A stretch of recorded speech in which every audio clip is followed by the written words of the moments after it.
Bienvenue à InfoSoir, voici les titres. Le Maroc préside à New York une réunion ministérielle du Conseil de paix et de sécurité de l'Union africaine. Une rencontre organisée en marge de l'Assemblée générale des Nations unies. Les travaux ont porté sur les liens entre développement et sécurité en Afrique. De nouvelles manifestations en Égypte. Dans la capitale Le Caire, les protestataires ont scandé des slogans hostiles au pouvoir au milieu d'un dispositif sécuritaire important. De son côté, le président égyptien Abdel Fattah Sisi affirme que la situation n'est pas préoccupante. C'est l'une des plus grandes mosquées d'Afrique de l'Ouest.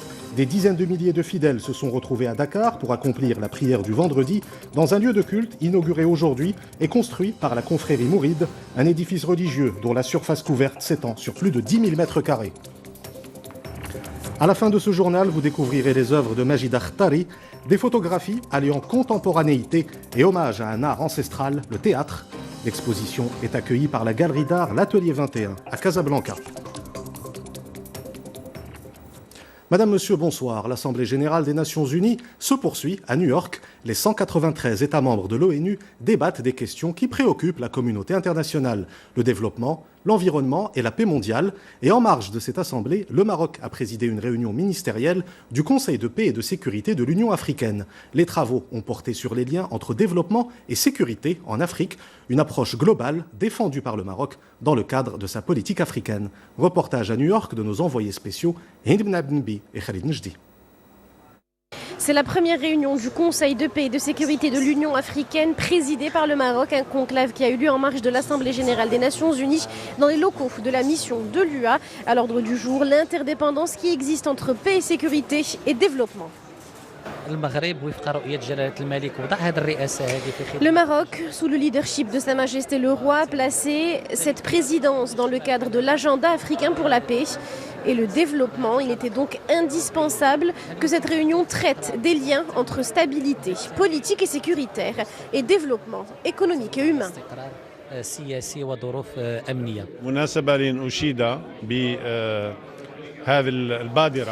Nous saluons l'initiative marocaine de la tenue de cette réunion ministérielle pour traiter d'un point très important, celui des crises que connaît le continent et de la nécessité de trouver leur cause.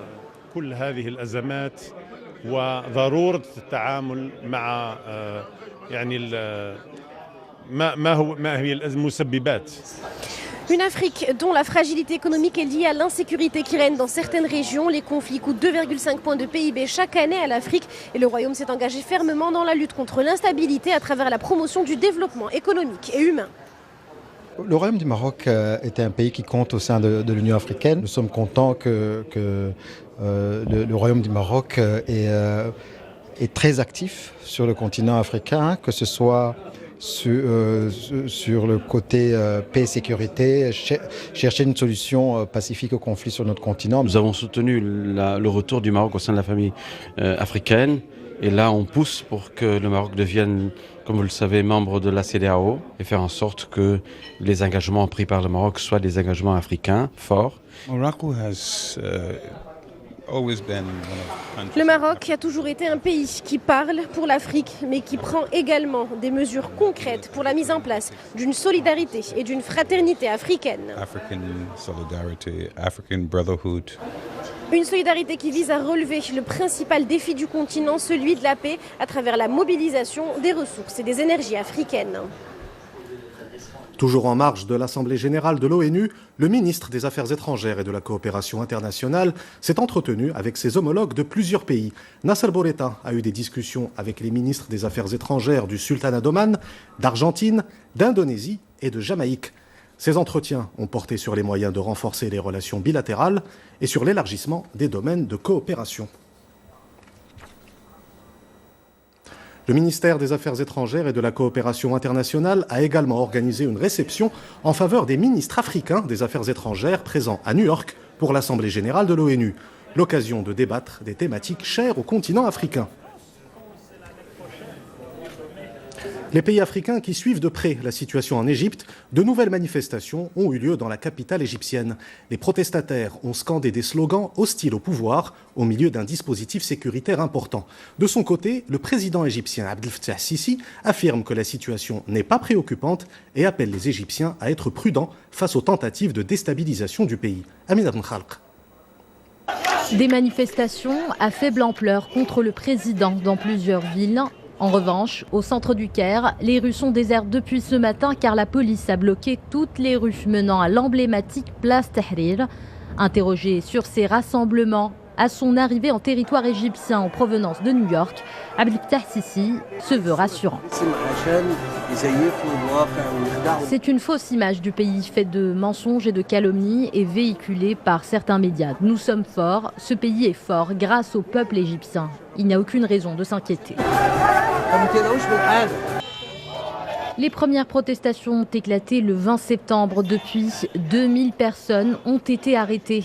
L'un des déclencheurs de ces manifestations n'est autre que l'entrepreneur égyptien en exil, Mohamed Ali, dont les vidéos sont partagées sur les réseaux sociaux. La révolution de demain consiste à nous libérer, car la liberté est notre priorité. Nous devons pouvoir nous promener librement dans notre pays sans avoir peur. Comme pour riposter à ce mouvement, des manifestations de soutien à Abdel Fattah Sisi ont également été organisées dans plusieurs villes, comme le montrent ces images diffusées en boucle par la télévision égyptienne. En France, comme à travers le monde, les hommages se multiplient au lendemain du décès de Jacques Chirac. Personnalité politique de tous bords salue la mémoire de l'ancien président français. L'émotion est particulièrement forte dans la région de Corrèze, qui restera associée à l'histoire de la famille Chirac et au parcours politique de celui qui fut l'un des plus grands hommes d'État de la Ve République. Le récit est de Oussama Bkali. Le monument le plus célèbre de Paris s'éteint en hommage à l'ancien président de la République, Jacques Chirac. À sa mémoire, 1 minute de silence sera observée avant chaque match de football ce week-end en France, mais également lundi, décrété jour de deuil national dans toutes les écoles et administrations françaises du monde. Le week-end en 8, à la demande de la famille, un hommage spécifique sera rendu en Corrèze, compte tenu évidemment de l'attachement particulier que le président Jacques Chirac avait à l'égard de ce territoire qu'il chérissait particulièrement. La Corrèze, dans le sud-ouest de l'Hexagone, avait en effet une place particulière aux yeux de l'ancien chef d'État. Né à Paris, c'est en Corrèze, contrée originelle de la famille Chirac, que le jeune Jacques fera ses études primaires et qu'il connaîtra ses premiers succès électoraux. À Sainte-Féréole, Jacques Chirac a laissé beaucoup de souvenirs. J'étais à la boucherie, là. Il venait chercher couper sa viande.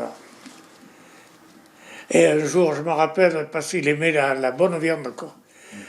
Je lui ai donné un beefsteak qui était dur, je crois. Il me l'a ramené avec l'assiette.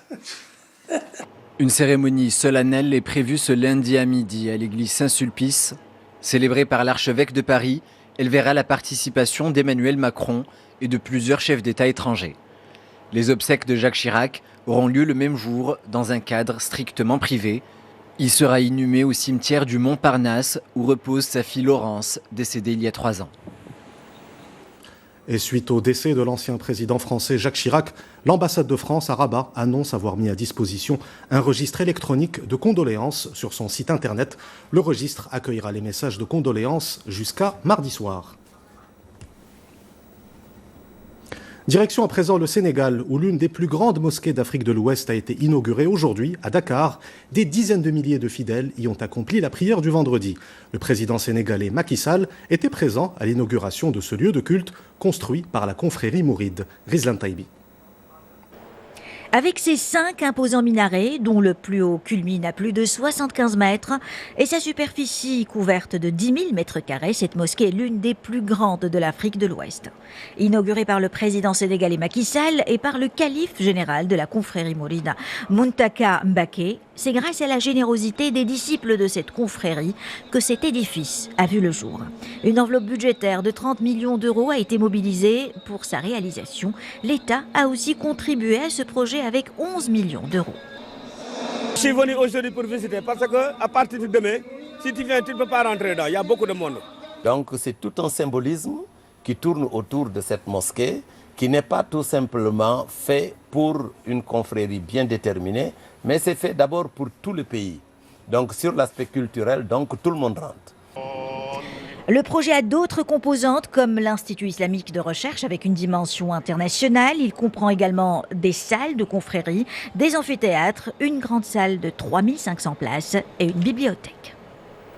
Autre édifice religieux symbolique, la mosquée Hassan II à Casablanca. Une délégation venue des Pays-Bas a visité la mosquée et la particularité de ce groupe est qu'il est composé de représentants des 3 religions monothéistes. Une démarche qui s'inscrit dans le cadre du dialogue des cultures et des religions. Avant Casablanca, la délégation néerlandaise a également visité des lieux de culte à Rabat et à Fès. C'est un reportage de Amin Heddo, le récit est de Mamadou Dieye. Cette visite à la grande mosquée Hassan II de Casablanca est l'une des étapes d'une longue tournée entamée par ce groupe d'amis. Ils sont juifs, chrétiens ou musulmans et depuis une quinzaine d'années, ils multiplient les actions visant un dialogue interreligieux. Nous voici à la grande mosquée Hassan II. Nous avons été à la cathédrale de Rabat. Nous avons également visité la synagogue. Oui, tout ceci renvoie à une question de vivre ensemble. C'est un message d'interconnexion. Le site, bâti sur 20 000 mètres carrés à la fois religieux et culturel, a été classé patrimoine national en avril dernier, un lieu où convergent des visiteurs venus de tous les horizons, une manière de symboliser la coexistence pacifique des 3 religions monothéistes dans le royaume. Une place magnifique, c'est une place de Dieu, c'est la place de Dieu pour les juifs, c'est la place de Dieu pour les chrétiens, c'est la place pour le monde du monde. Cette mosquée est l'une des plus grandes au monde. Elle est fascinante par la décoration et la maîtrise d'ouvrage. C'est donc sur une note pleine d'espoir que la visite s'est achevée dans cet édifice fondé sur la foi et la tolérance, des valeurs qui font du Maroc un des pionniers en matière de dialogue des cultures et des religions. Tout autre chose à présent avec une mesure qui permet d'accompagner la mise en œuvre de la loi sur les violences faites aux femmes. Il s'agit des cellules de prise en charge. Le dispositif, mis en place par la Direction générale de la Sûreté nationale en 2007, a été entièrement restructuré. Il garantit aujourd'hui un soutien psychologique et un accompagnement. C'est un reportage de Jada Berdan et Youssef Lotfi. Le récit est de Mehdi Foudi. Coups, insultes, humiliations. Bien des femmes connaissent ces formes de violence. C'est le cas de cette femme qu'on appellera Saïda. Elle se rend au commissariat de son quartier pour pouvoir bénéficier d'un soutien. Elle est tout de suite orientée vers les nouvelles cellules de prise en charge. Cette cellule accueille toutes les femmes et jeunes filles victimes de violences dans toutes leurs formes. Elle a pour mission de les écouter et les orienter tout en leur rassurant un accompagnement et un soutien financier. Créées en 2007 au niveau des services de la police judiciaire, ces cellules étaient jusque-là chargées uniquement de recevoir et traiter les plaintes. Le dispositif a fait l'objet d'une restructuration globale. Ces cellules sont aujourd'hui des unités sécuritaires intégrées qui garantissent un soutien psychologique et un accompagnement. S'adapter sur le plan organisationnel et juridique avec ces dispositions était le souci de la Direction générale de la Sûreté nationale et aussi sur un autre plan pour offrir une meilleure protection, une meilleure prise en charge et un meilleur accompagnement pour les femmes victimes de violences. La Direction générale de la Sûreté nationale compte 132 unités similaires réparties au niveau des différentes régions du royaume. Ces nouvelles structures sont pilotées par une cellule centrale qui a notamment pour mission d'analyser les données recueillies et formuler des recommandations. Une initiative solidaire dans la région de Ouarzazate. 28 bus scolaires ont été distribués dans les zones rurales de la région. L'objectif est de lutter contre la déperdition scolaire. Une action lancée dans le cadre de l'initiative nationale pour le développement humain. Exemple dans la commune de Termikt, dans ce reportage de Nzab Azizi et Youssef Belalim. Le récit est de Rizlan Taibi. C'est une rentrée scolaire exceptionnelle pour les étudiants de ce collège de la commune de Termikt. Désormais, ils se rendront dans leur établissement scolaire dans des bus. Cette commune de 60 000 habitants a reçu au total 4 véhicules neufs. Maintenant, grâce au transport scolaire, je vais devenir plus assidue et plus ponctuelle. Nous avons grandement besoin de ces bus, surtout que nous ne disposons que de peu d'écoles dans cette région où les villages sont éloignés l'un de l'autre. Les établissements scolaires dans la zone rurale de la province de Ouarzazate ont bénéficié du même projet. Ils se sont partagés 28 bus. Les véhicules ont été attribués aux établissements prioritaires. Cette initiative a été prise en collaboration avec le Conseil provincial et l'Agence nationale du développement des oasis et des Arganiels. Dans quelques jours, les écoles de la province de Ouarzazate vont recevoir d'autres bus dans le cadre de l'INDH afin de lutter contre la déperdition scolaire. Le kitesurf au service de la nouvelle économie, c'est l'esprit du Kite Summit organisé à Dakhla. Plus de 300 entrepreneurs et 40 startups venus d'Europe sont réunis autour de la pratique du kitesurf pour discuter de projets dans des domaines divers, notamment les nouvelles technologies. C'est la 2e édition de cet événement alliant sport et business. C'est un reportage de Zakaria Aït Mjid et Nizar Bouhout. Le récit est de Amina Ben Khalq. Des tête-à-tête entre entrepreneurs dans une atmosphère très détendue. Car les 300 participants à cette 2e édition du B2B Kite Summit sont là pour joindre l'utile à l'agréable, allier business et kitesurf. On vient ici pour le kite, mais aussi pour échanger. Là, on vient de faire des one-to-one meetings avec des entrepreneurs, partage d'expériences, partage d'aventures, on apprend, on donne des conseils. I'm here in Dakhla. Je suis ici pour rencontrer d'autres entrepreneurs. Nous avons jusque-là pu avoir des discussions très enrichissantes à travers lesquelles nous nous sommes renseignés sur les nouveautés dans plusieurs secteurs. Et ce n'est pas un hasard si ce sommet européen a choisi d'élire domicile à Dakhla. La ville est connue pour être l'un des plus importants spots de kitesurf au monde. L'objectif est aussi de promouvoir la destination touristique Dakhla et de faire augmenter les arrivées pour que cette ville soit encore plus connectée.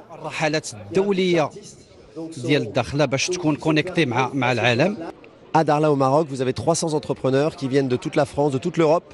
On va parler de business, on va parler de nouvelles technologies, on va parler d'intelligence artificielle, on va parler de data. Donc on va réunir beaucoup de choses autour de la tech, mais aussi autour des métiers, des PME, de l'innovation. C'est donc autour de ces thèmes que plus de 2000 rencontres one-to-one réuniront les entrepreneurs et start-upers européens. Un sommet de 3 jours qui représente également pour les participants une occasion exceptionnelle d'identifier de nouveaux marchés et de se connecter à tout un écosystème d'investisseurs potentiels. Pour clôturer ce journal, je vous invite à découvrir les œuvres photographiques de Majida Khtari. L'exposition, intitulée « À la lumière des corps », se poursuit jusqu'au 5 novembre prochain à la Galerie d'Art L'Atelier 21 à Casablanca. Une démarche contemporaine rendant hommage à l'art théâtral avec la contribution de l'écrivain et dramaturge Rachid Benzine. C'est un reportage de Samia Harissi et Abdelhalim Kawi. Majida Khtari excelle dans la mise en scène de ses photographies, mais pour cette dernière série, elle a réussi à se surpasser et à sublimer cette théâtralité. Les prises de vue et les décors ont été réalisés au Théâtre du Manège à Maubeuge en France.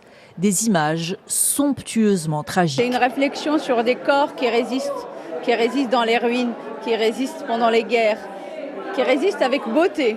Avec beauté et élégance, des scènes qui racontent les douleurs de l'humanité depuis l'Antiquité et qui se passent quelquefois presque de commentaires, des corps de femmes qui résistent en tragédiennes aux affres du temps, de la violence et des hypocrisies sociales. Le corps des femmes est souvent un champ politique où se mène un certain nombre de batailles. Et aujourd'hui, quelles que soient les sociétés, soit on a des sociétés qui sont en guerre dans un contexte de ruine, soit lorsque les sociétés régressent, la question de la femme va devenir l'alpha et l'oméga à partir duquel on pense tout, puisqu'il y a une volonté de contrôle. Des images très fortes qui convoquent le spectateur sur scène, la scène d'un monde quelquefois révolu ou en devenir, qu'on peut imaginer et ressentir à travers ses propres émotions. Avant de nous quitter, je vous rappelle l'une des principales informations de cette édition. Le Maroc préside à New York une réunion ministérielle du Conseil de paix et de sécurité de l'Union africaine. Une rencontre organisée en marge de l'Assemblée générale des Nations unies. Les travaux ont porté sur les liens entre développement et sécurité en Afrique, une approche globale défendue par le Maroc dans le cadre de sa politique africaine. C'est la fin de cette édition. Vous retrouvez tout à l'heure Sana Rahimi pour Al Masaïa. Quant à moi, je vous dis à demain. Excellente soirée sur 2M.